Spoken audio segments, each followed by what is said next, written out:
Welcome everybody to this meeting, which is on who were the Black Panthers.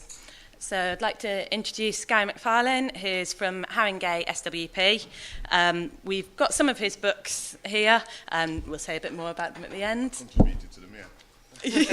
yeah, some of the books that he's contributed to.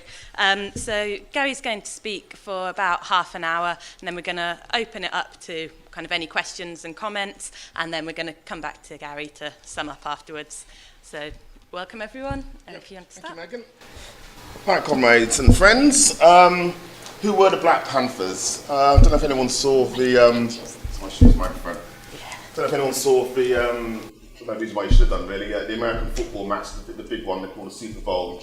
But anyway, Beyonce was doing the kind of intro song, or the half-time song, and she did the Formation, introduced the Formation album, and part of the dance scene in it had lots of people dressed up as Black Panthers doing a Black Power salute as part of that dance formation, which shows you, if nothing else, the cultural influence of the Black Panther Party. And people certainly know the name the Black Panthers, and it is most certainly associated with the black struggle for black liberation in the United States of America. But the fact that Beyonce is doing it, one of the biggest millionaires in the black community in the United States, are very much a part of capitalism, black or white, in the United States, also tells us something else. But the project failed, unfortunately, in the end, and some of it has been appropriated. That whole idea of making a revolution in the United States, a revolution that could uproot racism, which is at the heart of what the Panthers were about. That project failed, but there are reasons why it did, and we'll talk about that legacy. But who were the Black Panthers? We've only got half an hour, but I think it's just worth noting that they didn't come out of nowhere. You know, there were contradictions that grew out of the huge, massive civil rights movement for black equality in the United States, and comrades will be familiar with it, the whole idea of moral suasion by our suffering will wear down the other side, that whole approach. The idea of demanding equal rights with the rest of American society, which is kind of submitted as integration into white society, having the same things that the white people had and so on. And that struggle kind of got to its peak with the passing of the Civil Rights Act and the Voting Rights Act in 64, 65, the March on Washington and so forth. But people that lived up north, this is because a lot of this is happening down south, up north, black people already had those rights in law. Doesn't mean it actually meant a lot, in terms of there was still massive discrimination, there was still de facto, in fact, segregation that still existed in the north. You had worse housing for black people in the north, worse education, you had the police still harassing you and so on. All the things that still go on to this day were going on in the north at the time, the big cities of New York, Chicago, Los Angeles and so on. So people looked down south and said, that's great, we love that mass struggle, we support that mass struggle, but we know that just getting those bits of law in themselves are not going to deliver black liberation. And the people involved in the civil rights movement itself also knew that the whole idea of moral suasion and of non-violence wasn't really working. People have seen the film Mississippi Burning. You know, when you're getting killed, when you're getting beaten off the streets, the freedom rides are getting attacked, the churches are getting bombed, and so on. The idea of self-defense actually begins to get an echo. And of course, Malcolm X is the person that articulated that most impressively, although he was killed off precisely because of what you will go into, perhaps. But he was killed in February 65. After he's left the Nation of Islam, after he's moving in a much more left-wing direction and beginning to understand it's not just a question of white people being the issue, it's actually the system that creates racism that's the issue. That's why he leaves the separatist Nation of Islam and moves in a left-wing direction. Same with Malcolm, same with Martin Luther King. In fact, that's why he got killed in 68, because he moved in a left-wing direction. One of the first people to come out against the Vietnam War and American imperialism. That meant, so it had this massive contradiction, and it led to a move from the civil rights movement in the South to these huge urban insurrections, a huge arc of insurrections that took place across the United States in the big cities up north. Most famously in Watts in 1965. We talk about the Tottenham riots. Other people call them riots, we call them uprisings. It's uprising of the people, black and quite a lot of white people actually in Tottenham. These were similarly uprisings. It's worth using the word insurrection, because that's what it was. It's a whole community rising up against police violence and police harassment and everything that represented. He's talking about in Watts in 1965, 34 people were killed in that uprising, that insurrection. 4,000 people were arrested, $35 million worth of damage. But a couple of years later, in Detroit and in Newark, you had an even higher level of struggle in 1967, where you had one situation where a police station in Detroit, which is a big heart of the car industry in the United States at the time, and the police station is surrounded by 100 snipers, most of them black, but also including white snipers, which the press called white terrorists. They laid siege to a police station. Where are they getting these guns from? Where are they getting that training from? There's something else going on in the background called the Vietnam War, where the Americans ended up killing 1 million Vietnamese people, but 50,000 US troops died also, and actually so-called peasant country defeated the biggest military power in the world. That was going on, and that was creating a huge ructions inside American society. So that's where the Black Panthers came from. And Huey Newton and Bobby Seale were the founders of this organisation in Oakland, California, quite a liberal part of the United States. As people know, just outside San Francisco, one of those suburbs. And they were formed in 1966. But the name, the Black Panthers, originally came from a little earlier from the struggle in the South, in Louisiana, in Lowndes County. And I was just reading a book about Muhammad Ali, Mike Marquis's book, and he mentions in there that the first bumper sticker that this Black Panther party that was formed in the South, the first bumper sticker they had was "We are the greatest," which came, of course, from Muhammad Ali, but actually, hooked into that whole idea of black power, black is beautiful. And they were just beginning to come to the idea of self-defense as no offense. And this is when Stokely Carmichael said we're going to stop talking about peaceful integration and start talking about black power. Anyway, so Huey Newton, who was a law student, and Bobby Seale set up this organisation on the west coast of America, and they talked about the need to start patrolling the pigs, as they put it. And as we know today from the Black Lives Matter movement, one of the key triggers to these urban insurrections I talk about is police harassment that continues to this day, police violence, police terror. And that was, of course, going on day in, day out, all over the black communities of the United States of America. So that was a key issue. What to do about that? Huey Newton knew that black people did have rights in law, but they weren't being followed. So let's actually go on and actually look at what these police are doing and find out and talk to the people being arrested and stand there and actually show the police that we know what our rights are. You'll see if you stay for the film afterwards. There's one beautiful bit in it when they're talking about this activity, they're going out patrolling and stuff, and the policeman in the film talks about how intimidated they were when they saw these black men across the streets all locking their shotguns all at the same time as they tried to harass a black motorist or whatever it happened to be. Quite a powerful, impactful thing to do. And they burst to national prominence, which I'll come to in 1967 when the local state, Californian state, one of the aldermen put some motion into the state capital saying you've got to stop these black people doing this and stop them going around with loaded weapons. But anyway, so the Black Panther Party, and I'll give it its full name, Black Panther Party for Self-Defense, came out of that movement for black power, if you like, which sounds quite radical on the face of it, but it was always contradictory, and you can see the contradictions play out as the Panthers grow into an organisation that gets mass support across Black America and beyond Black America, in fact. But black power, as I say, can mean different things to different people. It can mean a radical thing about taking power from the capitalists, if you like, from the man, from white power structure and so on. But it can also mean black power as in black businesses, as in getting more black managers, getting more black ownership, getting more black capitalism, which is kind of where we got to with Beyonce and Hubby. Allied to black power idea was the whole notion of cultural nationalism. Two things sort of kind of went together, which again is a reasonable idea. The idea that actually black culture is something that should be celebrated, that we shouldn't actually look to our brothers and sisters in Africa as being backward and barbaric, which is what the white power structure told people to think. In America and in the Caribbean, to look down on people from Africa. So that was a good thing to talk about in that sense. But that alone is not going to liberate you. Just liberating your mind or finding out what your true identity is and so on doesn't necessarily lead you to challenge challenge the system and can end up being just a personal solution. And it was something that the Black Panther Party kind of railed against. They didn't really have much time for that approach, which kind of partly explains their uniform, which again, comrades will be familiar with, the black jackets, the blue shirts, and the berets, which I think Bobby Seale came across that idea once he watched some French resistance films against the Nazis and saw they were wearing berets. I thought that'd be a nice little bit to add to the uniform.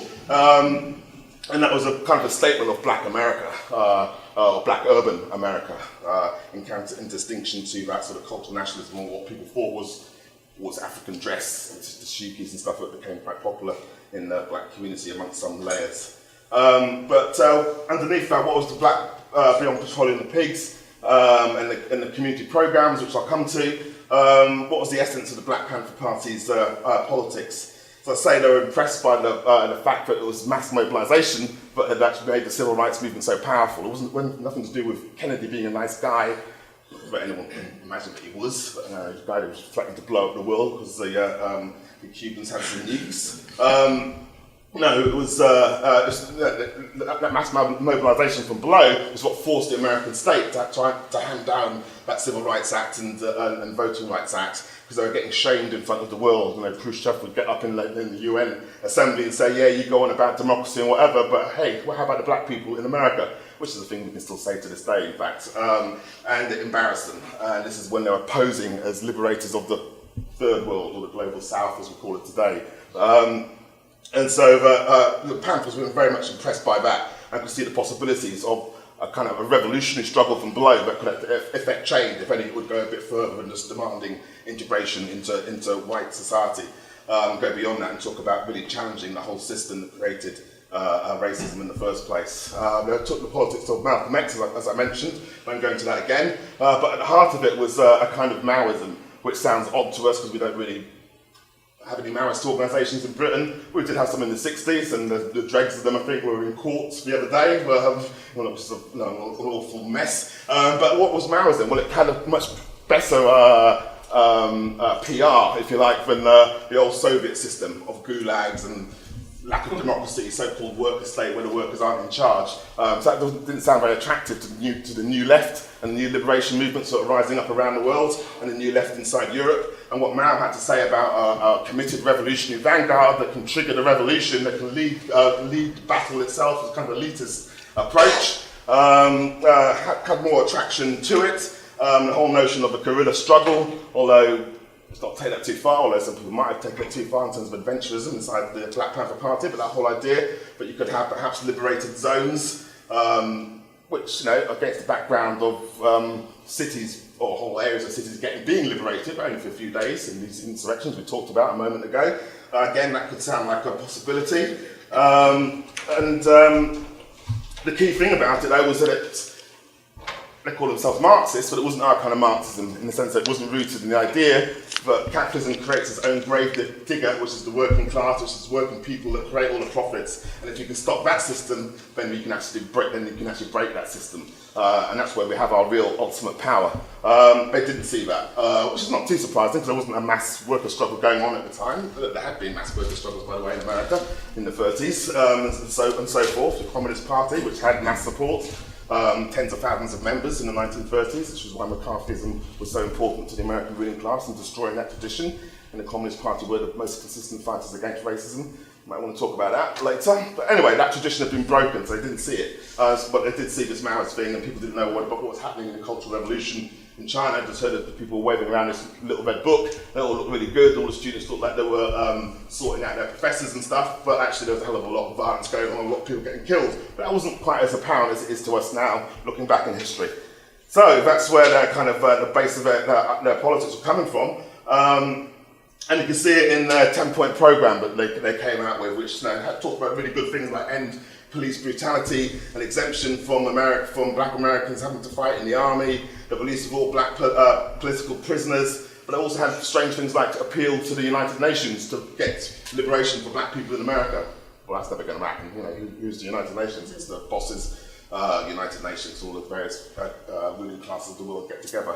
Okay, so we have these contradictions that play themselves out as the party starts to grow. Patrolling the pigs. Let's go back onto that. And the whole thing about the right to bear arms, which is of course in the US Constitution, still been issued to this day, but obviously they didn't imagine that it was a right for black people to bear arms, not since the Civil War anyway. And well, quite a lot of black people did bear arms and fight for their liberation. So they tried to introduce this thing into the state legislature to stop the Black Panthers doing these patrols. And the Black Panthers at this point in time are very much a California organisation. They haven't gone nationwide. So this goes into the capital in Sacramento of California, the state, and they organised a march, the Black Panthers, and there are about 30 of them, including men and women, most of them armed, go marching up to the state Senate. And as it happens, Ronald Reagan is there talking to some school kids and students about wandering around the Capitol and showing how the Californian state system works, blah, blah, blah. And these black people with guns turn up in their uniforms, and all of a sudden all the cameras go away from Reagan and pan onto the black people with guns, and which was beamed all across American society. And that scared the bejeepers out of the ruling class in America, and actually encouraged, let's say, made black people smile and say, wow, I want some of that. And people saw that statement of black militancy against racism. And that's when the Panthers really exploded onto the national scene. And in the space of months, their membership zooms up from a handful of people in California to like 5,000, with chapters or branches, as we'd call it in Britain, all over the United States. Another key aspect of their politics, which grew out of that Maoism that we talked about, was the whole notion of the brothers on the block. They used the phrase that Marx used about the lumpen proletariat, which Marx used to talk about people outside of the organised working class who weren't in work, could actually become quite anti-class organisation because of their personal situations and so on. Anyway, so they talked about the brothers on the block, and they used some of the ideas of Franz Fanon, people have heard of him, and how he talked about how the most oppressed people are the key to fighting back, and how the oppressed groups should use revolutionary violence, how that was important for the oppressed group to show to the oppressor that we're fighting back. But basically, the idea of the brothers on the block was that those people that were involved in those urban insurrections, and it wasn't all just brothers, by the way, there were sisters also. But anyway, this is the phrase that Eldridge Cleaver in particular, who joins the Panthers after they go nationwide. Eldridge Cleaver wrote a famous book called Soul and Ice, which kind of rockets up the New York Times bestsellers list, which kind of catapults the Panthers into the strata of being seriously looked at by the intelligentsia, if you like, and it opens up the Panthers to a bigger section of the left to take them seriously, or what they call the white left, if you like, to take them seriously. The brothers on the block idea, but as we'll see, that has its own problems. Anyway, so the rebellion at home starts to grow massively, and as I say, the key to that rebellion at home was the Vietnam War. And in the battle against the Vietnam War, that peace movement, if you like, actually turns into starts to become a pre-revolutionary movement in the United States of America. And the struggle of black people being a key component of that crisis in American society, other oppressed groups start to learn from the black people. So it's not an accident that the women's movement is reignited in this period in American history. It's not an accident that the Gay Liberation Front is called the Gay Liberation Front. They take its name from the National Liberation Front of the Vietnamese fighting back against the Americans. And the black people were a key component of the American war effort, as often is the case in their wars in the 20th century. 13.5% of US Army were enlisted soldiers were black people, but the casualty rate was actually 22% for black people. Discrimination goes straight through into the army, obviously, and only 3.4% of the officers were black. So there's a lot of grievances there, obviously. Black people were a key part of of the war and were of course alienated from that war. As it starts to break down, I've got time to go into it, people can look it up for themselves. You get instances of, increasing instances of fracking, where black and white GIs are basically saying, no, we're not going to go on patrols. You keep asking us to go on patrol, we're going to blow you up with a grenade, which is what fracking was. Fracking, I'm thinking of the 21st century. Fragmentation grenades, which they'd use to blow up their officers with. Things are getting very, very serious for the American ruling class. They're starting to lose control. The Panthers looked around for allies, because they dismissed the idea that somehow all white people are the enemy, and had an understanding that you actually do something about the society that creates racism. So instead of writing off all white people, they're the first. They were black nationalists in the sense that their organisation was for black people, if you like, but they were on the revolutionary left of that movement, and therefore tried to seek alliances with these forces in the new left that were grown out of the student movement and the movement against the Vietnam War. So they made alliances with the Peace and Freedom Party, for example, the Students for Democratic Society. People should know that actually, again, going to the Mississippi Burning film, I know that the only reason I made a film about that is because there's white kids that got killed in it, but it is worth stating that actually the majority of people getting killed were black kids, students, but there are also white kids getting killed also. But quite heroic actions that people are doing, trying to get voter registration in the Deep South and so on. Anyway, so they built the Students for Democratic Society grew out of that. They made alliances with them. They made alliances with the political wing of the hippie movement, known as the Yippies. Comrade here at the front, who was in LA in this kind of period at the end of it, might have some words to say about those things. They made alliances with Appalachian miners that had newly moved into New York, into Chicago, for example. You see that in the film, with people that had grown out of the Latino gangs, the New Lords, and others, which is all quite impressive. But as I say, there was contradictions at the heart of the problem. At the heart of the Black Panthers organisation. Now, going back to the brothers on the block, on the one hand, trying to organise those people that were the shock troops of those insurrections we talked about. Well, there's a big problem with that. Organising in the workplace, there's a discipline to go to work. I have to put my alarm on, I have to get out of bed, I have to go down the tube, and it's a discipline, if you like. But if you're one of the brothers on the block, and increasingly sisters on the block, because actually by the end of the Panthers, actually the women were the majority in the organisation, and kind of the key leaders of the organisation. But anyway, it means that you're involved in casual work, so and you're waiting for your next dole check or welfare check, as they call them in America. And the minority might be involved in petty crime or selling drugs and so on. So all of these things make it actually quite hard to hold a stable organisation together. So their branches or chapters had different levels. And so they had to introduce party rules, so they had internal party rules. We don't have party rules, we just have, we're against racism, sexism, homophobia, we're for workers liberating themselves through the class struggle and so on. So it's, you get discipline, if you like, through the ideas. We can't go do a paper sale because we need to get our ideas out to people. But they had to kind of impose kind of external rules to hold things together in some cases. So you had party rules which were such as when you're on party duty, don't be high, right? Don't smoke weed or do alcohol and stuff like that, which we don't have those kind of rules, but people, generally speaking, don't do that when they're selling socialist work. People do, but generally speaking, that's not the case. They had party rules about every member of the Black Panther Party must read every day. We don't have that rule, but we hope that comrades will read every day something political and find out about what's going on in the world and learn from other people in the struggle and stuff like that.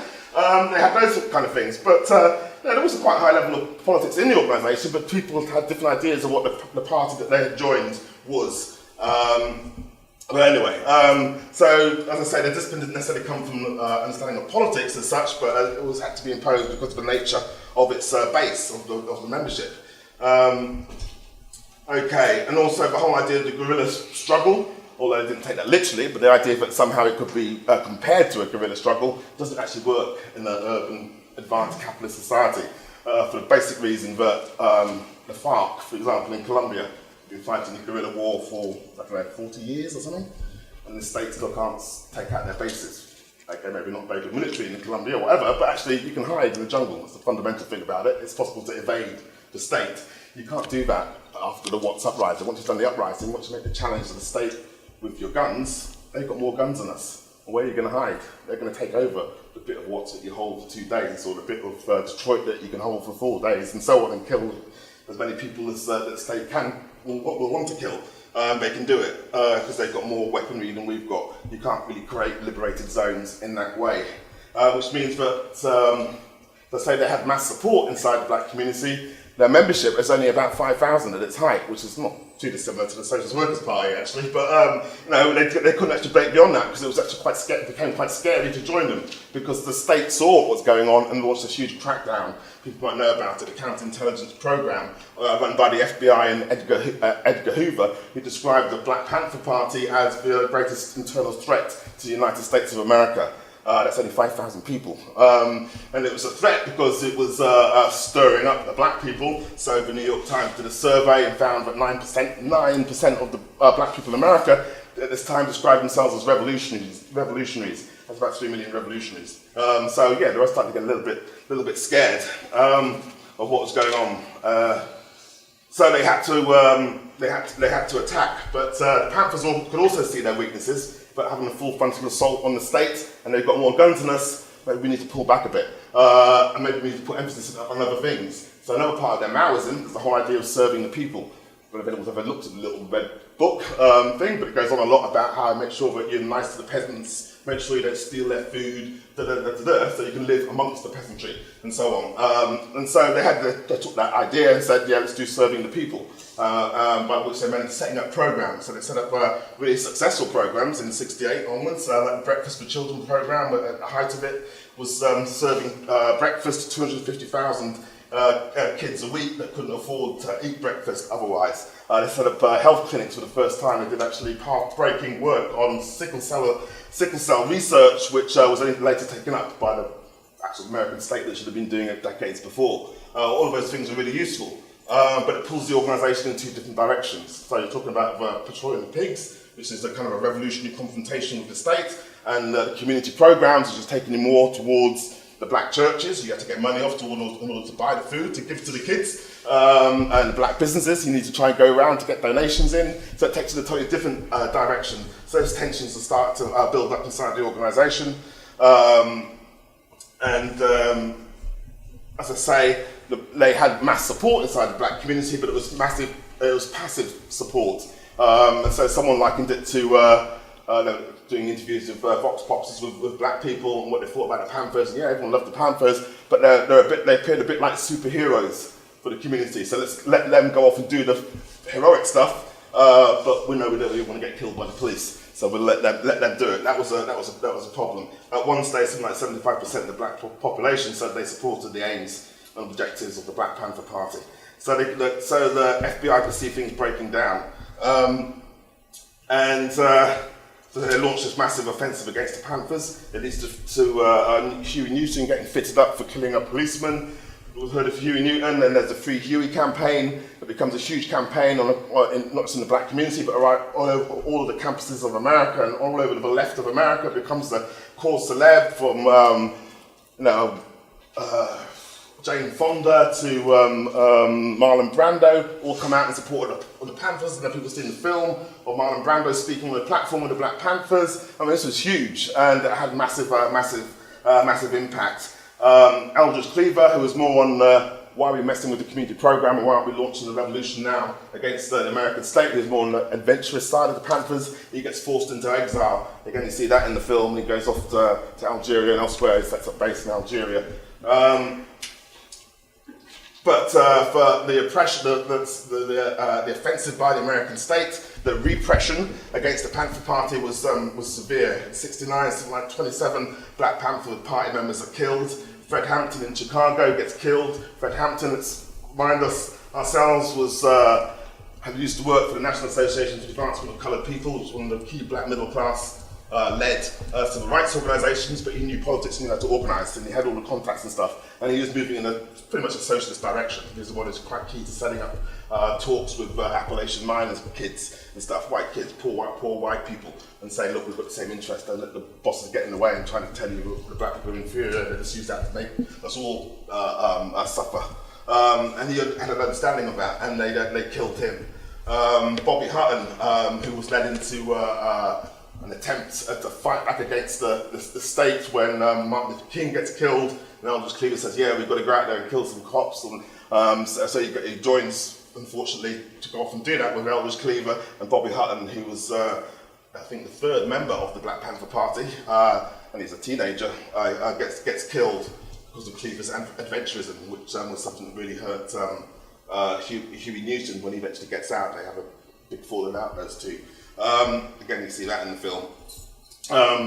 Bobby Seale, the Chicago convention of the Democrats ends up in a riot. They've got this huge ruptions going on in American society about the Vietnam War and stuff. And they blame Bobby Seale because he gets up and makes a speech to the students and other people on the left at that convention and protesting against the war, and they blame it on Bobby Seale why there was a riot. Actually, Bobby Seale left before the riot started, just use it as an excuse. And he goes up in court, and again, people have seen that. They eventually tape his mouth up in court and shackle him down to his chair, and it's just like, wow, that's real good propaganda for the Black Panther Party. That outrages people, and they eventually he wins his case. But as I say, this is massive oppression on a huge scale. David Hilliard takes over as the leader of the Panthers. He gets sent to prison after in a rhetorical flourish saying he's going to kill Richard Nixon. So they take that as not an idle threat and send him to prison. Elaine Brown takes over as the leader, and she tries to steer the organisation away from that full frontal attack on the state, if you like.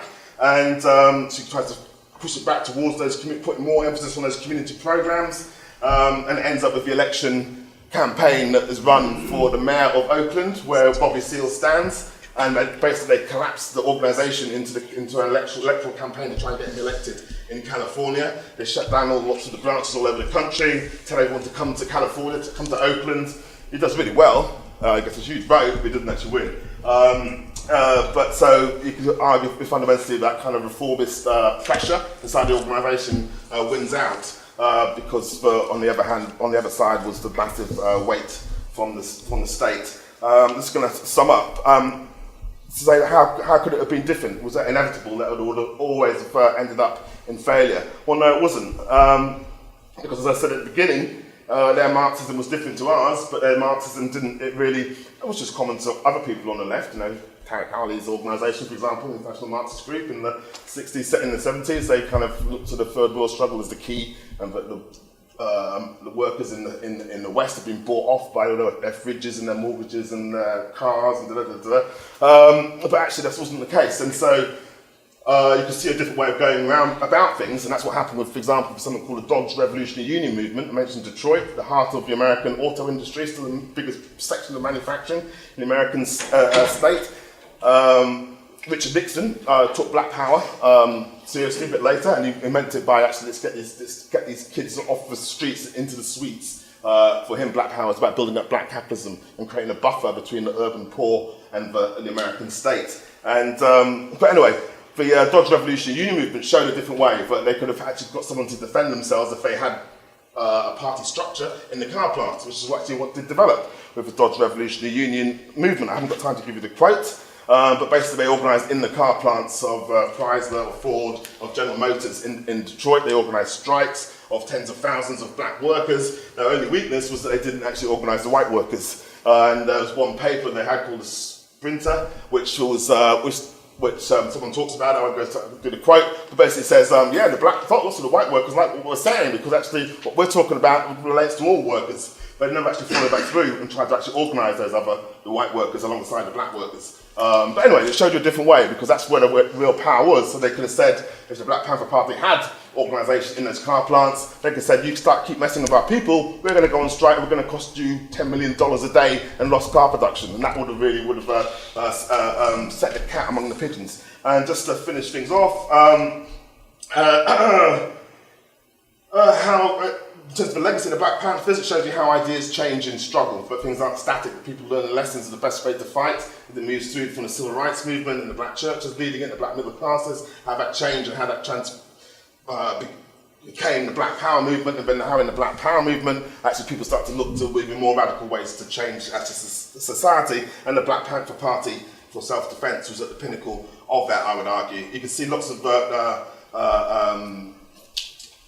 beautiful things that came out of it, like the role of women. At one point, Eldridge Cleaver says, when he's asked about the role of women in the organisation, it says, oh, the role of women is prone, which is a sexist comment saying stay in the kitchen, basically. And actually how that was turned on its head, and how the Black Panther leadership, for example, in the Breakfast for Children programme, deliberately changed gender roles, putting men into the kitchen to serve the breakfast and so on, making sure that women had guns as well, or guns were required. Often some of those guns were actually brought in by the FBI so they could set up gunfights and destroy the Panther organisations in various cities, but never mind. But so they swapped the gender roles, so it was obvious. And actually by the end of the Panthers' existence, which was the early 70s, actually black women were in charge of the Black Panther Party. Elaine Brown was the leader, and they were the majority in the organisation. We can learn from their paper cells. People go on about paper cells in our party. You kind of sort of see it as a scaffolding of the party, because you have to organise stuff, and that's what the Black Panthers did as well. The readership of the Panther paper was something like $250,000 to $500,000. It's hard to tell, because it got passed around to so many people, and it also helped to fund the organisation. Again, that was another part of their legacy that was very important. I'll say some of the key black women leaders, Kathleen Cleaver, Erica Huggins, Elaine Brown, who mentioned, Angela Davis, all of these people learnt their politics in the Black Panther Party. Culturally, Emery Douglas is worth a mention, I think. His striking posters. He was the graphic artist who did the designs for the Black Panther posters and their paper. Was massively influential. This influence on other press groups we touched on briefly there, and but what happened? Basically, I'll say that whole project of Richard Nixon using black power to buy off a section of the black population has happened. So you see it in terms of a number of black elected officials, which grew from something like 1,000 black elected officials in 1969. That tripled to 3,500 by 1975. So you now have a situation where talking about Black Lives Matter, often you're battling against black cops or against black attorneys, prosecutors who actually run the police office and so on, because actually the whole cities of America and inner cities of America are now actually run by black people. If you go to Atlanta, Atlanta is a black city, and actually it's the black middle class that runs that city. And so Nixon did what he set out to do, which was to create that buffer. So actually the position economically of black people in America is now worse compared to the position it was back in the 60s, in terms of inequality, in terms of the gap between rich and poor inside the black community. What we learned for the struggle today, well, I think things have moved on. So the rise of the Black Lives Matter movement shows that actually we don't live in a post-racial American society where a black president came in and sorted it all out. On the contrary, actually things have got a hell of a lot worse. That's why the Black Lives Matter exists. Black Lives Matter movement exists today, but it's different to what it was in the 60s in the sense that actually there's a lot easier and a lot more white people fighting alongside black people, which really matters in America, which is still a segregated society, despite all the myths about America and it all looks wonderful on TV and stuff, it isn't. It's still segregated. And any place where black and white really meet on a consistent level is at work, which is why our politics are even more important than a place like America. That's the only place where black and white really consistently come together, and that's the place where we do have power. And Sanders' politics, there's a lot of loyalty to the Democratic Party inside the black community. I'm not sure why actually, because the Democratic Party before the 60s was the party of slavery. But anyway, that's another thing to talk about. But the Dixiecrats and so on, they depended on to deliver the white vote in the South. But anyway, there's a lot of loyalty there. But Sanders started to break that down in terms of loyalty to people like Clinton and so on. And he was trying to, what we really need in America is a third party, a socialist party that breaks free from the Democrats, which is a capitalist party, open capitalist party, and Republicans. And you can see the possibilities of that happening. So I think the legacy of the Black Panthers, in terms of looking to a socialist direction, looking to smash American capitalism, because that's the root of where the oppression comes from in the first place. I think millions of people ready to learn that lesson who actually look back at the Panthers, but we have to make sure that it goes in the right direction. I think there are weaknesses around the privilege theory and stuff which actually end up actually dividing us more and more and more instead of looking to actually where we have power. And it's as the 60s movement and the 70s, early 70s as it went down that movement where everyone was coming together, the women's movement, the gay liberation movement, the black people's movement was all coming together. As soon as that stopped, as soon as it started to go roll back, it all started to divide back up into identity politics, and everyone separated off into doing their own little oppressions over here, whatever, without understanding where those oppressions come from in the first place. And I think the Black Panthers were at the height of that struggle and saw through the lies of the American system and began to see that actually it's a system that you have to actually uproot in order to actually get rid of racism in American society. And they are part of a tradition that goes right back to the Civil War and before, but in the Civil War, you know, after the Civil War, you had the first black people elected to Congress that people don't tend to realise today, but that's when it happened, and that came about by actually unity between black and white people in the Union Army, which created these reconstructed southern states, which were run by black and white allies, but that was distinguished. But it took a long time to distinguish it and to introduce Jim Crow, which is the segregated system that existed in the South.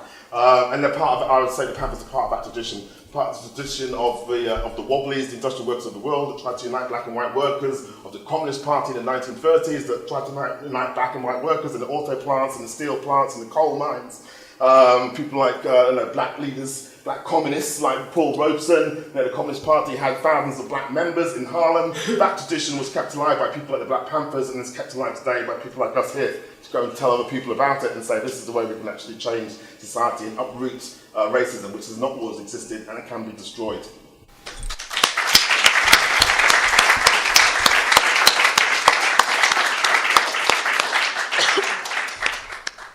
Thank you for that.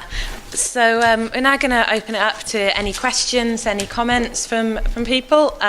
If people can try and stick to 3 minutes, ideally shorter, I'll just tap on the microphone when you're at 2 minutes. So yeah, if we take you first, if you'd like to come up to the microphone. Yeah, sorry. And you'll be next, so if you're ready. I don't know if I need the mic. It's just a short question. Mm-hmm. Basically, I agree with your analysis up to the point whereby even where you were speaking about post-Civil War, from the Reconstruction, coming back to the point, the era that you were describing in the 60s and the 70s, and even in this country, coming down to our resistance against Thatcherism. The problems that we've basically had is that whereby when black and white workers unite, we always find that the white working class has a problem with black leadership. How would you address that question? That's basically it.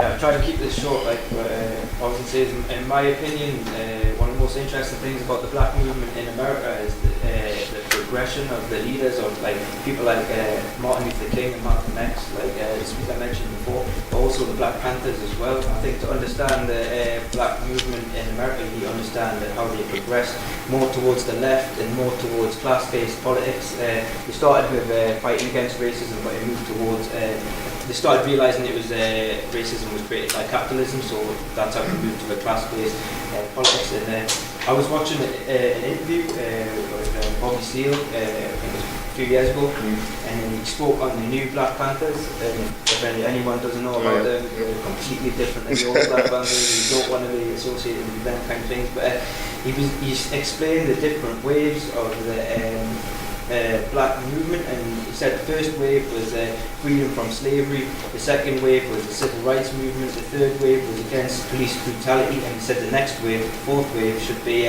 economic self-reliance. And he said back in the day, obviously, when the Black Panthers were growing, they were growing quite rapidly after Martin Luther King was assassinated and Malcolm X, things like that, so they needed to fund the party.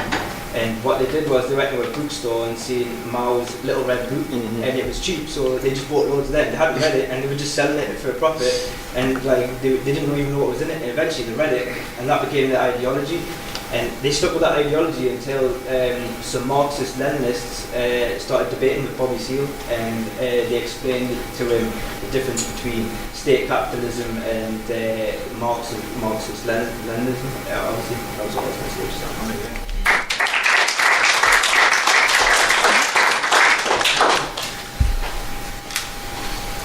Yeah, I think it's worth emphasising again this thing about how quickly things change. That all the stuff that the Panthers did happened, they were formed in '66, they were becoming the big party in America in '68, and it was all over effectively by '72. If you think about anyone who's been about for a bit, a political development within that time one of the things that's amazing, I think they made an awful lot of mistakes along the way, and there were big political problems with them, but the amount by which they developed within that time was amazing. The political shifts that were going on, and the developments of people's internal politics. Huey Newton in particular, if you read the speeches he gave on women's rights, on gay liberation and so on, that were really important. A slight disagreement with Gary. It wasn't Elch Cleaver who said that the position of women was prone. It was Stokely Carmichael. And it wasn't with the Black Panthers. It was at a civil rights movement conference in 1964. The reason I want to emphasise this is because people sometimes say the civil rights movement was nice and cuddly and had men and women in it, and the Black Panthers were macho and had guns, and they said things like that. Well, actually, the whole movement had been fairly macho, but I think that the things that came up through there, it was amazing how quickly that the Panthers changed. But I did want to quickly say something about the thing about black and white people working together, because I think one of the things that you see again and again with movement is people moving towards people working together. And it was something that came with the civil rights movement. It was something that Malcolm X came to see, that you had to work more with white people, and the Panthers came round to that. But the thing is, what happens is it the case that white people don't like black leadership? And I don't agree with that. I think that sections of the white population, particularly the ruling class, don't like black leadership. And they don't like it because if black and white people work together consistently, that undermines their rule. And what I would say about this is, one of the problems, and it's been a big problem with the movement in America, is that some of the left tend to say, well, you know, we'll all work together, we'll fight capitalism, once we've fought capitalism, then we can worry about racism because it will tend to wither away. The more successful bits of the left are always the people who've come together and said, this doesn't work. We can only beat capitalism if we come together and consistently fight racism. And that means that we have everyone who's in our organisation is opposed to racism. This was something that was really pushed by the Communist Party in the 1930s. And for all they had a number of faults, that is another meeting altogether, they got black leadership and black members who was stuck with those ideas from then on. I would say that this is also true in Britain. If you look at the situation with the Chartists, who were the first working class movement, the leader of the Chartists in London was an ex-slave. He was actually the son of a slave, I think, but he's Thomas Cuffay, William Cuffay, sorry, who people followed because they saw him as part of their movement. But the people, if you read the Times, it's worth finding the quote from the Times, what it says about the leader of the Chartists, and it tries to ridicule the Chartists by saying, I believe it uses the word nigger, but if it doesn't, it means it. You know, that how could they follow this barely a man? But the workers, they followed him, they were prepared to work with him because they understood their unity at that time. Yeah.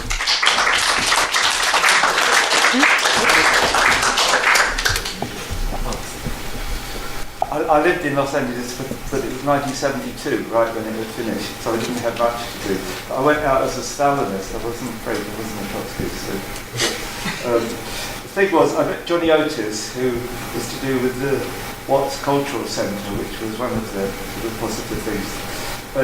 Being white working class in America at that time, white working class was about the same as our white middle class over here, so the black working class was supposed to sing. I migrated naturally to the black community. I went to church here and all that sort of. But the only thing I know is a little anecdote that Eldridge Cleaver opened a fashion shop, I think about 1975 in La Cienega, and he was selling trousers that had a cod piece on, and it closed down after about 6 months. And it was awful. He didn't tell the idea to anybody. That's about all I've got to say.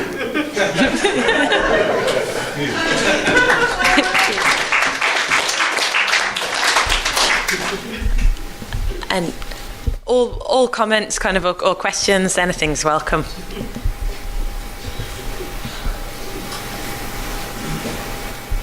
Yeah, would you like to come up? You can be next. I think think it's interesting when people talk about Black Lives Matter, others also go, for all lives matter. It's like, that's not what we're talking about at the moment. We understand all lives matter and it's a struggle, but yet unity with the class is what fundamentally is what will work. And the notion of being colourblind is something that irritates me a lot. Like, you refuse to see the colour of my skin, you refuse to take notion of that because you can't deal with it. I didn't have much, but that's it. Thank you.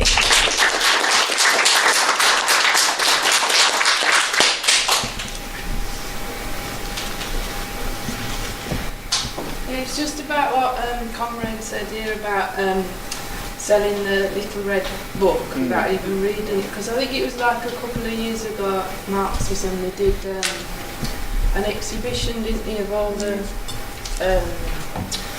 papers that they sold, and I think one of the things was that they used to have a thing where you have to read the paper from front to back before you sold it, so you're not just selling the paper, as you're selling the paper you're reading it, educating yourself, and then you know what you're talking about, which is really stuck with me, because it's like, as well as, you're not the expert, you said we sort of like, as socialist workers, we're kind of recruiting people, but also then you're required to sell the paper, and it's just kind of keeping that kind of circle of information going.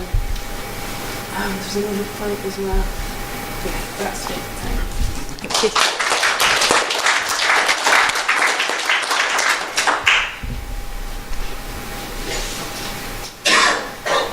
I thought it was interesting that you mentioned this Super Bowl performance by Beyonce, because I kind of followed the aftermath of it a little bit, and we live in a time where it's possible for a magazine like Teen Vogue, which is probably the most capitalist thing ever, coming up with a positive editorial on the Black Panther Party, on the 10-point program, on the breakfast program, and I was like, wow. Well, at the same time, the Black Lives Matter movement at the moment is it's called rioters, it's called uncivilized, it's called racist even, because it says Black Lives Matter and dares to point that out.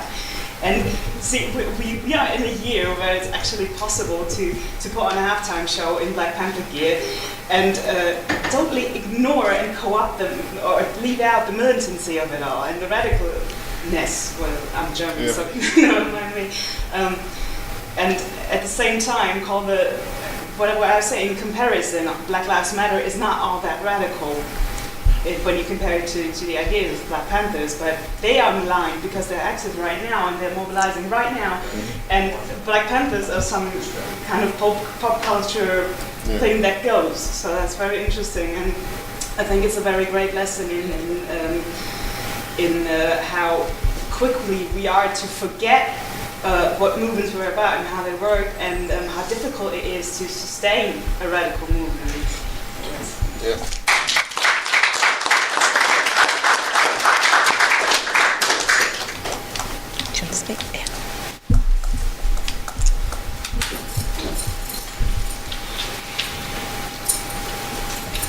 Yeah, so I grew up in Texas, right? And one of the things that happened right after I finished high school was that, since the last speaker spoke about the idea of the media portraying groups like this as being militant and trying to put them in a negative light. One of the first things that the Texas Board of Education did after I graduated high school was they changed the history books, so they put less emphasis on MLK and also activists like Cesar Chavez with the Chicano movement, and actually put more emphasis on the Black Panther movement and Malcolm X, but it tried to paint it in negative lights to show the militancy and try to paint it as oh look, they're trying to kill cops and all this, and trying to kind of paint that whole movement negatively.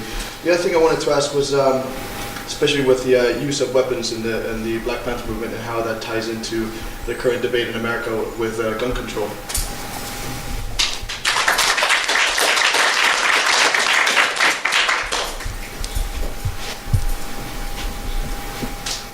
Yeah, I want to come back to the question of patrolling the pigs, because undoubtedly, Gary and others have quite rightly said that there was much more to the Panthers than just that. You know, there was the food programme, there was the 10-point programme, there was the confused idea of the United Nations plebiscite, there was the thing with selling Mao's book, and on the one hand it was a money-making exercise, on the other hand it did reflect Maoist politics. But undoubtedly the thing that people are most familiar with and know most about is that idea of, you know, the brothers on the block and patrolling the peace. And indeed, if you read Huey P. Newton's one of the books that he wrote, he spends a huge amount of time talking about patrolling the peace, and undoubtedly that was a very important aspect of what the Panthers did. And if you think about it on one level, there was a very important logic to it in a number of respects. Firstly, of course, it is in practice, you say we have constitutional rights to bear arms, well, we are going to exercise our constitutional rights. On one level, you know, it was indicative of that. On another level, it was about taking on the people who are most immediately and directly oppressing you. The police who stop and search and harass and bully people. There was a logic to that operation of patrolling the pigs. And as Gary pointed out, you know, when Governor Reagan was addressing that group of people and the Panthers stormed in, looking seriously cool, it has to be said. That was an incredibly powerful statement. It was a very important thing, but it's quite right to say there is a problem with it. The problem is, ultimately, they've got more guns than you. They have much more of an ability to use violence than you, and ultimately they did use that violence and literally blitzed the Panthers off the street. You know, as well as the counterintelligence program, they assassinated the Panthers, and that therefore raises the question of what you do as an alternative to that. And that's why, even though, you know, the Panthers in many respects are my heroes, I think we have to be critical of them. If, as Gary quite rightly said, it was the case that the Panthers were able to sell hundreds of thousands of copies of their paper, if 9% of the population were identifying with the Panthers as revolutionaries, that raises a real possibility to organise your community and to build a revolutionary cadre. But the idea of focusing on the brothers on the block meant professional Panthers literally coming away from their community, living with the Panthers, living as professionals, doing things on behalf of people rather than encouraging and organising people to do things for themselves. And therefore, you know, the Panthers missed a fantastic opportunity to encourage self-organisation.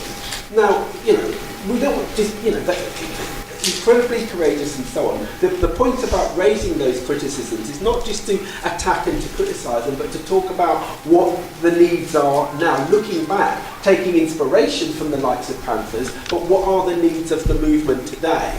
If, I'll just try and end on this point. If after 2 terms of a black president, of a blackface in a high place, you have had to have a situation where a movement calling itself Black Lives Matter has had to be created because black people are being assassinated on the streets of America. That shows that that strategy of simply electing the likes of Obama into office has failed. There has to be an alternative, and we say that alternative, which was on the agenda in the 60s, is much more on the agenda now of organising black and white people together in the workplace where we really have the power, not just to bring this rotten system crashing to a halt, but to build a system that works in all of our collective interests.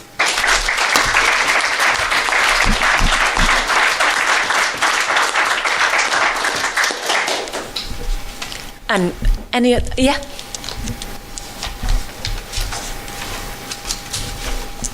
An interesting point.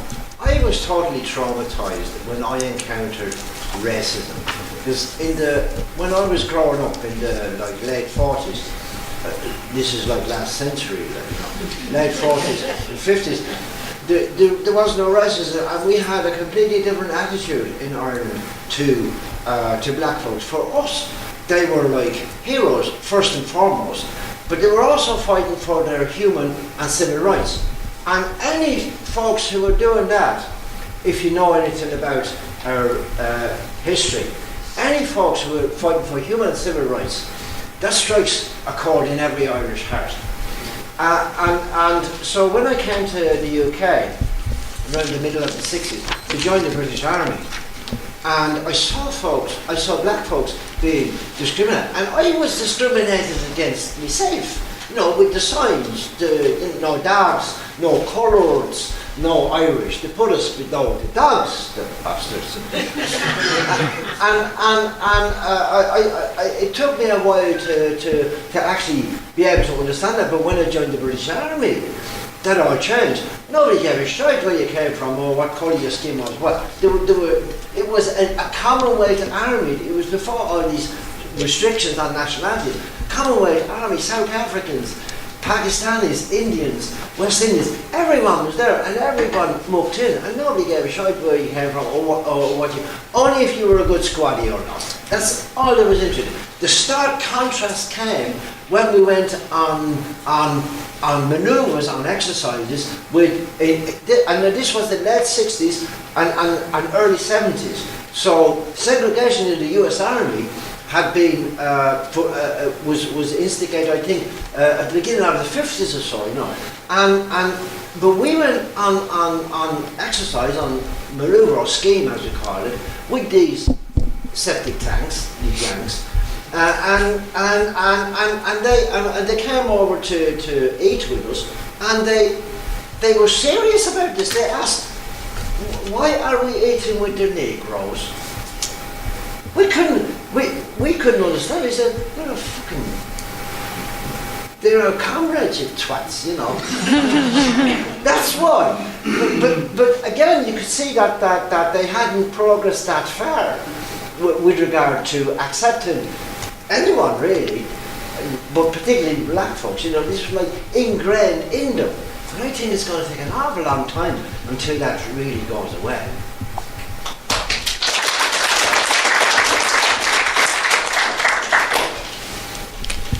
And any other questions or contributions are welcome.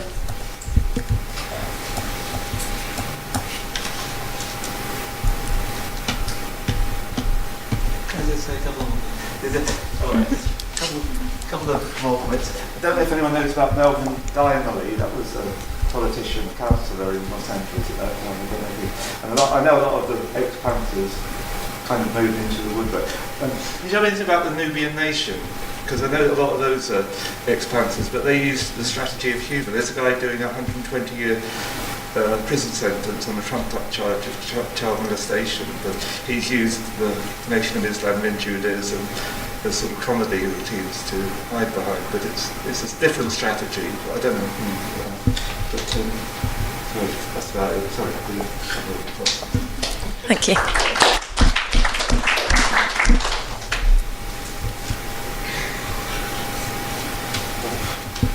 Just kind of like waiting for Gary's response.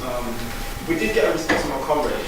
I'll come back at the end. Just in regards to leadership, I think there needs to be a radical overhaul of the thinking process of all of us in the West. What we've seen over the last week or so has actually been an opportunity. As much as people think that everything is going to hell, it's an opportunity for us who actually want to change this world.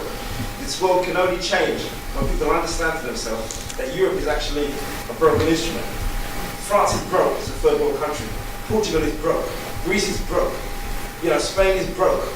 The only future for this planet is to have a realistic negotiation with Africa, because Africa has all the resources. We have all the creativity. If we are in the diaspora see ourselves as the sixth region of Africa, you have Central Africa, you have Eastern Africa, you have Western Africa, you have Northern Africa. We are the next region of Africa.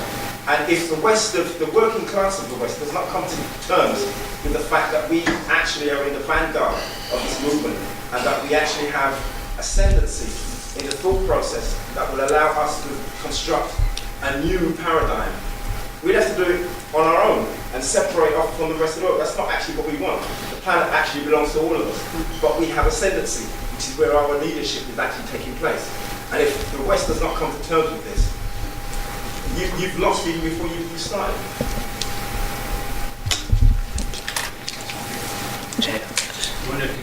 Are you okay? Sorry, if you just get up just so that people can see you and hear you. quick question. I was wondering if you could quickly speak a little bit about the fall of Huey Newton. Like, he went into a drug kind of thing, didn't he? And all that kind of stuff happened. Can you just expand a little bit on that, please?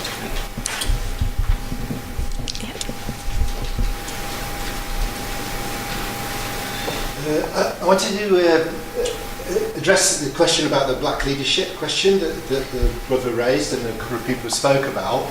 But I wanted to start with like now in Britain, because I've seen this week 2 interviews on the television, and it's a debate between someone that supports the Blair or the bitter rights, you know, the right-wing Labour, and their manoeuvre to try and deselect Jeremy Corbyn, and then challenging that view was members of Momentum. And the 2 that I saw that were really, really strong, the Momentum speakers were young black women. Now, the guy who was defending, you know, Blair's legacy and austerity and privatisation, he just looked completely and utterly stunned and speechless. He didn't know what to say, because she was saying it's not about racism, you know, the EU referendum, it's about austerity. It was about austerity. What have you got to say about austerity? And he couldn't answer. So then we've had recently the junior doctors dispute.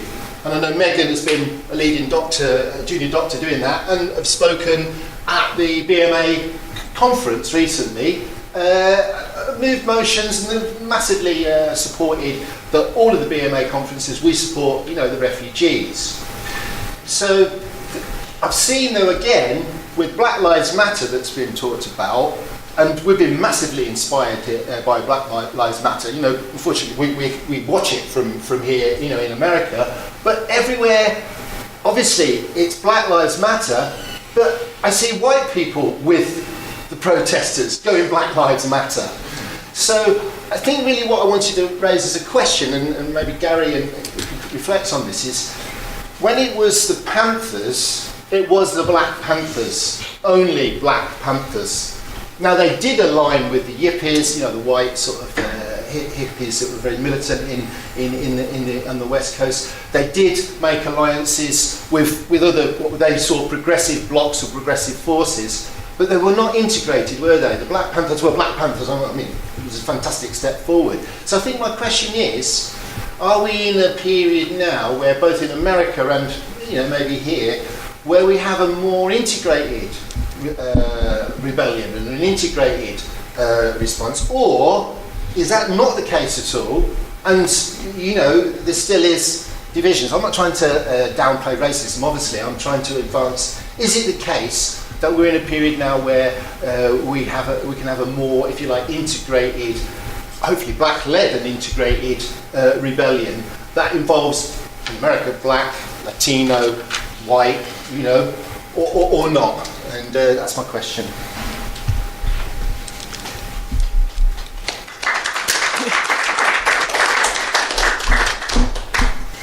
So, yeah, would you like to come back?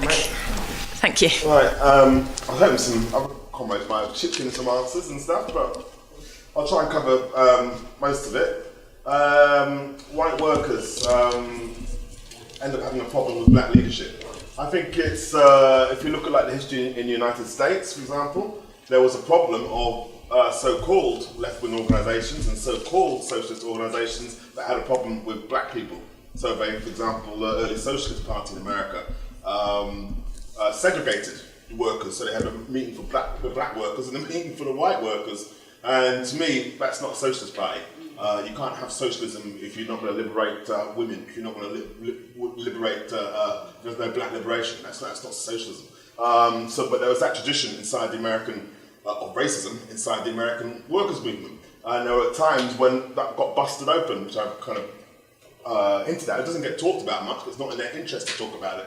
But it happened with things like the industrial workers of the world, they were known as the Wobblies. But they had black leaders and white and black leaders, but then they deliberately organised skilled and unskilled workers together, but also black and white together. There were problems with it, but they started to do that. I see the Communist Party was a very good example of an integrated revolutionary organisation that was, and it was an accident, but they were the most consistent anti-racists in America, because they were Bolsheviks. They had an idea that you had to get rid of capitalism, and that capitalism was against the interests of working people, and that racism was even more so against the interests of working people, because you can't have unity. And they could see it in America all over the place. The reason why you have poor whites in the south of America is because they don't have unity. So the capitalists can make you poorer, and it weakens the labour movement. So the question of black leadership is key to how we get working class liberation. So a Guardian journalist put it quite well when he talked about the riots in 1981. Some comrades might remember, which we talk about them as race riots because there were majority black people leading the riots, but actually there were riots against racism and mass unemployment, against factorism.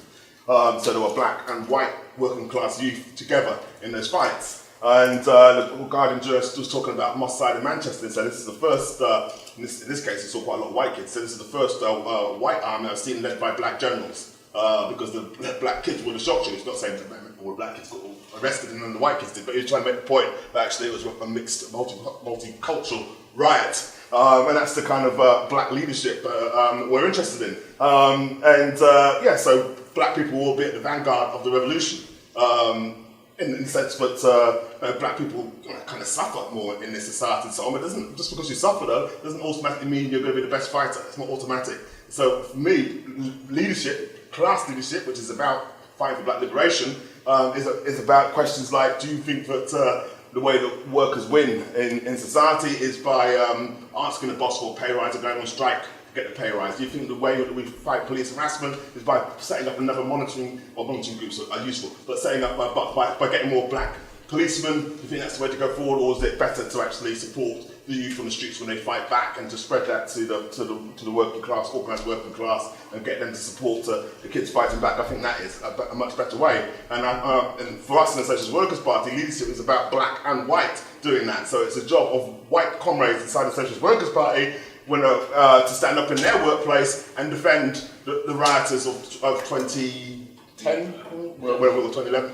To get up and stand up and say, no, we're not all hoodlums, no, we're fighting back against racism, and they're fighting back against inequality in Britain. It's a job, as Lenin put it, for Bolsheviks to be the tribunes of the oppressed, to do the difficult, uncomfortable, sometimes unpopular things in the struggle.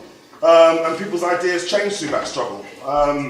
The whole idea that we live in these different countries and we don't have common interests. I'm saying my brothers and sisters are in Tanzania, are in Nigeria, are in Thailand, are in Baghdad. I relate to people on the basis of class and not on the basis of whether they're black or white. It doesn't necessarily follow to me that the ruling class of Nigeria are going to help me get black liberation. People know, but the capital of Nigeria is in Zurich. Is how the joke goes, as in all the money is in Zurich, and the capital is not Lagos. But I want to destroy that ruling class. But I think that we have to deal with that Pan-Africanist idea and how it went wrong. I'm doing meetings on Muhammad Ali, and then the first time he goes to Africa, after Nkrumah, the Black Liberation struggle wins in Ghana in West Africa, he goes around, look around and says, yeah, it's a great modern society, I love it. The next time he's going, it's the rumble in the jungle, which is an unfortunate phrase, I think, anyway, from someone who's preaching back to Pan-Africanism, but he makes a deal, basically, with the guy that's running the Congo, who's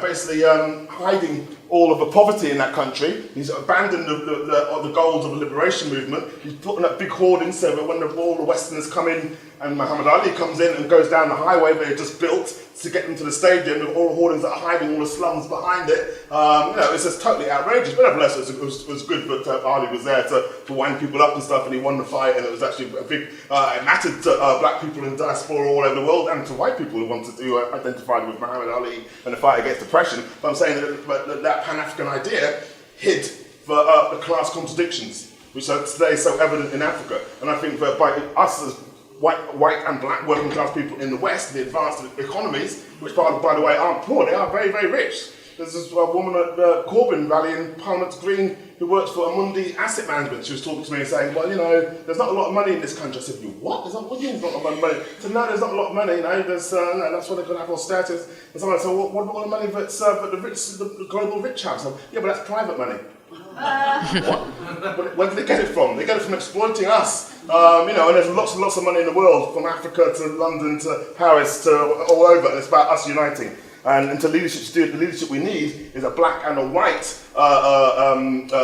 working class leadership, which makes no concessions to racism. That's the problem I have with reformist organisations winning elections. They make concessions to racism, no matter how good they are. That's what they end up doing, and that doesn't get us anywhere. I don't know, that's the main thing. Just very quickly.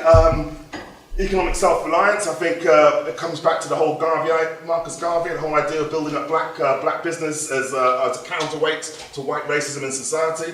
But again, the Nation of Islam in Muhammad Ali's day was the biggest black business in America, and it's still a pretty big one under Louis Farrakhan, but it hasn't actually smashed racism in America. If anything, it makes concessions to racism in America, and actually the Nation of Islam in Muhammad Ali's day wasn't anti-Semitic, but the one that we have today is anti-Semitic, which shows you how rotten it's become. So I don't see that as a way forward. And once we've got lots of these black businesses, they'll operate like other businesses do. And so we'll still be exploited as far as I'm concerned. Check out what's going on in Africa, where we have black ruling classes. The Little Red Book, yeah, people are right, and they sold the Little Red Book and it helped fund the organisation. So that was quite useful. Eldridge Cleaver, sorry to cast aspersions on Eldridge Cleaver, but anyway, you get the point. And sexism was a problem, but it was overcome through the struggle, and people saw the need for unity of black people, and possibly white people also, but that's what we need for unity, and you can't have unity if you're going to treat women differently, and if they're not in part of the leadership of the organisation. So they broke that down inside the organisation, not uniformly, across all of the branches, whatever, but they made the effort to do so. It's worth noting on Eldridge Cleaver, but as I say, he's one of the more adventurous wing of the Panthers, going on about the need to fight the man with the guns and and he ended up launching the Black Liberation Army. Comrade from Texas, right, how they tried to push that to the fore to suggest that's what the Panthers were about, just gun-toting gangsters, which is not what they were about at all, actually. Lots of the guns, I should say, were put in the organisations by the FBI to start fights and so on. But anyway, Eldridge Cleaver did a good bit of talking, but actually he ended up becoming a Republican and endorsing Nixon, I think. And he made his peace with the American state, basically. Ken's right, but people like William Cuffey, that's in terms of black leadership, again hidden from history, but there are a hell of a lot of black leaders inside the British working class tradition that's not talked about today. The Times talked about William Cuffey and his party, and he's referring to the Chartists, which is the first mass movement of working class people. And it's worth talking about, just mentioned that oppressed groups often come to the fore of working class movements. So it wasn't an accident, but many of the leaders of the Chartists were Irish, and the Irish were at the butt of racism in England in terms of the development of British capitalism. And that wasn't an accident. People like Robert Wedderburn, another black man who just kind of predates the Chartists, was a Spencean, who was a kind of a melanistic communist, believed all the land should be taken back into common ownership, was a black man, a great leader of workers in Britain. All lives matter, and Comrade is right, when people say, well, of course, all lives, why does it say Black Lives Matter? Not often, but I mention a capitalist favourably, but the guy that heads up Facebook quite rightly said when some of his white employees were going around crossing out Black Lives Matter and saying all lives matter, he said, no, don't do that, that's denying racism. So he remembers some of the bits from the struggle that the American capitalist, not saying this is good, means what's his name, Zuckerberg is a great guy or anything, just showing but the strength of the movement, the history of that movement, and they know not to mess with it, although they are trying to mess, but there's been a fight, there's a fight back. Okay, black nationalism, I think it's just worth saying on that, but understanding black nationalism as a reaction to racism. We don't equate the two things as the same thing. I saw a bit of this on when Muhammad Ali died. You got some people on the right in America saying, oh, he's a racist, well, they're covering up what he was really about. He hated white people, he called them all the devil, and so on. But do we equate that as the same thing, that reaction against 300 years of slavery as being the same thing? No, we don't. Actually, he grew out of it because he was really seriously concerned about fighting racism, so you began to see how that wasn't actually useful, and moved away from that to a more kind of holistic, humanistic approach, but we haven't got time to go into that. 5 minutes. Selling the paper, we learned from the class, sister at the back was saying. Beyonce had a co-opting, I agree, how it's incredible how they can co-opt the image and imagery of the Black Panther Party, how Beyonce did pull that one off. it only goes so far, because then in response to it, there was quite a lot of backlash from the police federations and American police unions saying, right, we're going to boycott all her, we're not going to give any security at any of their concerts. And everyone goes, yeah, great, that's good. So that kind of petered out. But anyway, so there's limits to how far they can co-opt it, because the Black Panther thing is quite a militant imagery. But yeah, they co-opted the struggle. Yeah, so seeing the Panthers all as cop killers, how does that fit in with gun control? Well, it's you could say on one level that that bit of the US Constitution is quite a good thing, but because capitalist societies, the capitalist state, they have a monopoly of violence. So it's okay for police to kill you, to beat you up on demos, because it's the state doing it, therefore it's allowed. So anyway, it's a new constitution because it was a revolution that created that country. That revolution tradition still kind of existed in terms of allowing the citizenry to hold guns, and it says in the constitution something worse to the effect of, because we are a free republic, it's quite important that we need to have citizens that are armed just in case anyone comes to try and destroy the republic. So you could say that's a reasonable idea, but yeah, as I say, as Brian was saying, that constitutional right was not extended to black people, really, and they didn't have it in their mind, but the working class people, black and white, should use those guns against them. So, yeah, but today, are we in favour of gun control? I think we are in favour of, gun control in the sense of, there's quite a lot of violence in American society, but what laws you have is not the crucial thing. I think it's more to do with the massive inequality in American society. I don't know if people have read books like Spirit Level that talks about how inequality is bad for everybody, and the more unequal a society is, the more violent a society is. Those are the crucial things, dealing with that, as opposed to what the particular laws are. But yeah, it's quite easy to get hold of guns in America, but I went to a fancy school where they have a thing called a CCF, Combined Cadet Force, where you learn to shoot guns. I learned to shoot a gun, the Enfield gun on the shooting range and stuff, so it's okay for the posh kids in schools to do it. So we'll probably support some gun control, but having the whole idea that you can change things through insurrection, that kind of insurrection in capitalist society, is disastrous. That's how the Panthers came down. Not so much because they were all going around with guns trying to shoot policemen. They understood the problems of doing that, but because as soon as they started doing it, though, initially just patrolling the pigs, it gave the police an excuse to. The state an excuse to come after them. And people learned the wrong lesson from it. A comrade from Germany will know about the Red Army faction. There's a very good film about the Red Army faction called Baader-Meinhof Syndrome. But anyway, there are people who learned the wrong lesson. They grew out the student movement. The student movement got smashed off the streets by the state in Germany, West Germany. People learned the lesson were actually they're fighting us with violence, let's fight them with violence. They set up an urban guerrilla operation, terrorist operation, and they went around killing businessmen and police and so on. It didn't trigger the proletariat to rise. All it ended up doing was actually giving the state much more power, and they introduced ideas for everyone in West Germany, everyone on computer databases, all this kind of stuff. So yeah, it's counterproductive. That's not to say that we don't fight back against state terror, but actually it's the mass movement which is the key, which is to paralysing the state and using our power. When there's a huge general strike and the whole society comes to a halt, workers have to take charge. The police take off their uniforms and run away, because we're the ones who actually make the society go round. And that's what happens in all revolutions. The key thing is actually how strong our side is in terms of how much violence there is. The Russian Revolution, a few people got killed in it, but actually it was the counter-revolution that created the tens of thousands of dead when they invaded with all their armies and stuff. The elitism of Panthers, to an extent, denied the sort of self-activity of the working class, of working people doing it for themselves. This is how we see things changing.